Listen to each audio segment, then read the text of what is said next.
Hi అండి, today recipe cheese egg omelette. ముందుగా ఒక బౌల్లోకి 2 టీ స్పూన్ల వాటర్, కొంచెం అల్లం వెల్లుల్లి పేస్ట్, కొంచెం కారం, కొంచెం ఉప్పు, కొంచెం పసుపు, కొంచెం ధనియాల పొడి వేసుకొని బాగా మిక్స్ చేసుకోవాలి. ఇలా వాటర్ వేసి మిక్స్ చేసుకోవడం వల్ల మనకి ఎగ్ లో కారం అనేది ముద్దలు కట్టకుండా ఉంటుంది, బాగా మెల్ట్ అయిపోతుంది. చూసారు కదా, ఇలా విస్కర్ తో బాగా మిక్స్ చేసుకోవాలి. ఎగ్ ఎంత బాగా మిక్స్ చేసుకుంటే అంత ఫ్లఫీగా వస్తుంది ఆమ్లెట్ అనేది.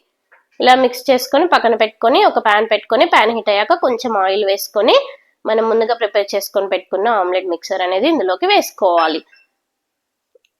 2 సైడ్లు మంచిగా కాల్చుకోవాలి. ఇలా 2 సైడ్స్ తిప్పుకుంటూ కాల్చుకున్నాక 2 చీజ్ స్లైసెస్ ని పెట్టుకొని ఒక 5 మినిట్స్ కాల్చుకుంటే మనకి ఎగ్ ఆమ్లెట్ రెడీ అవుతుంది. చీజ్ లో మంచి కాల్షియం ఉంటుంది కదా, అప్పుడప్పుడు బ్రేక్ఫాస్ట్ గా కానీ స్నాక్ గా కానీ తీసుకుంటే సూపర్ గా ఉంటుంది. ఇలా ఒక్కసారి డిఫరెంట్ గా మీరు కూడా ట్రై చేయండి, మీకు కూడా నచ్చుతుంది. Thank you for watching. మీకు నా వీడియో నచ్చినట్టయితే లైక్ చేయండి.